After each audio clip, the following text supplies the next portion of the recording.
เนาะมื้อนี้พวกเฮาก็มายามเบ็ดเนาะมาเป็นยามเช้าๆเนาะประมาณ5 โมงเช้าโอ้มันได้2 ตัวเนาะ2 ลัง 2 ตัวเลย2 ตัวแล้วมันบรรยากาศยามเช้าเนาะเบิ่งโอ้บรรยากาศคักมาลุ้น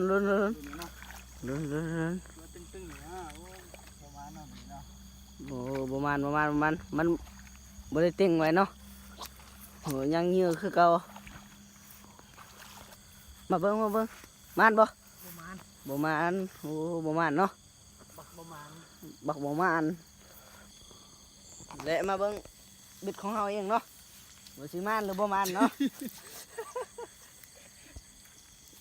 โอ้บ่มานเนาะเยอะมืดเนาะเบิดเยอะเนาะบ่มานมาลุ้น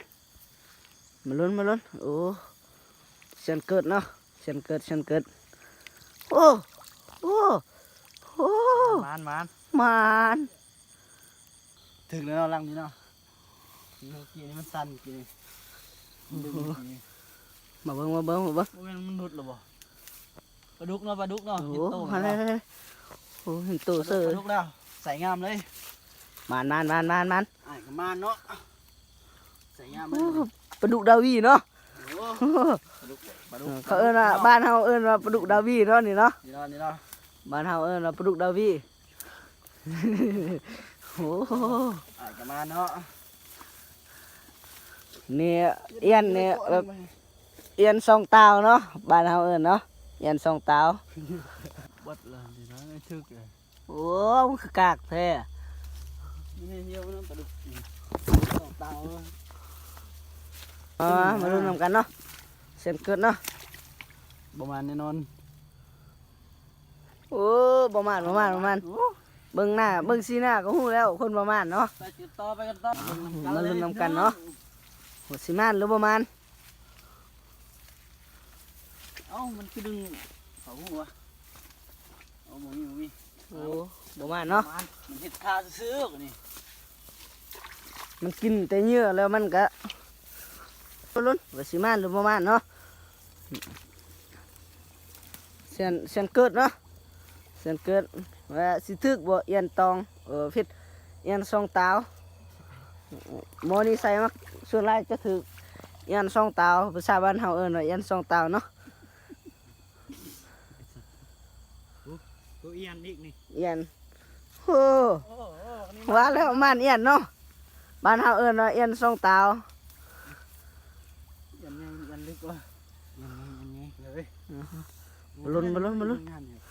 นี่โอ้มันเนาะ2 ตัวเนาะเขาบ้านเฮาเอิ้นว่าปลาดุก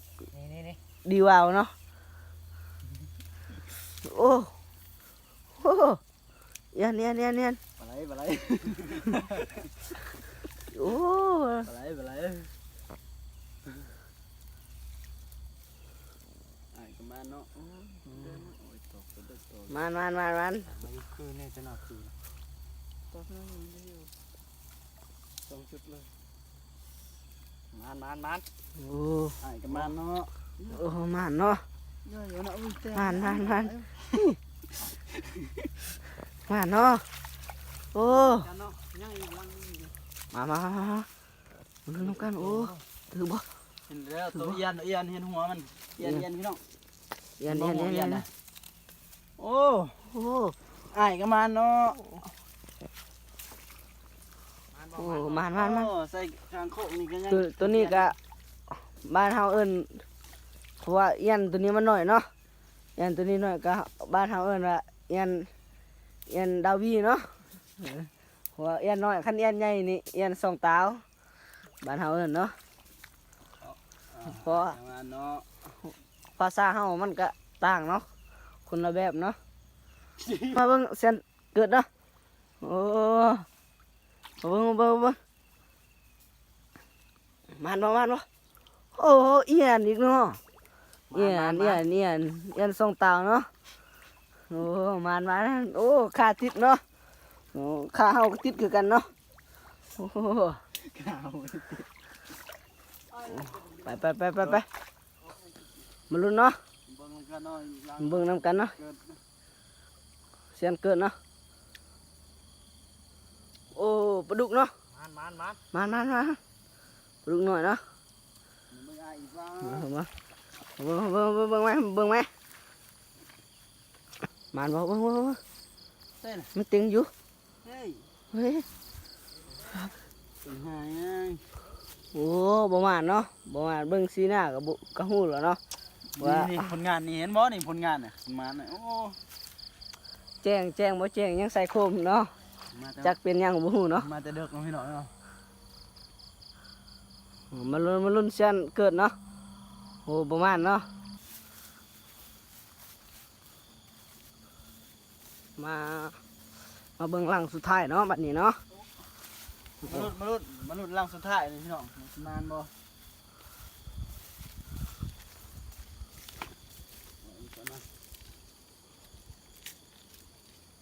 มาเลย ทางไปแบบลำบากโอ้มันเต็งเนาะโอ้ มันอีกแล้วพี่น้อง มา อีกแล้ว โอ้ มัน โอ้ ปลาดุกอีกแล้วปลาดุกอีกแล้วปลาคอพี่น้อง โอ้ เอ้ารุดแล้วบ่แม่นมันรุดแล้วบ่ ยังโอ้ปลาคอบักใหญ่ มาเนาะ ใหญ่ลึมเนาะ ไปเจอรุดเนื้อโตลงนะ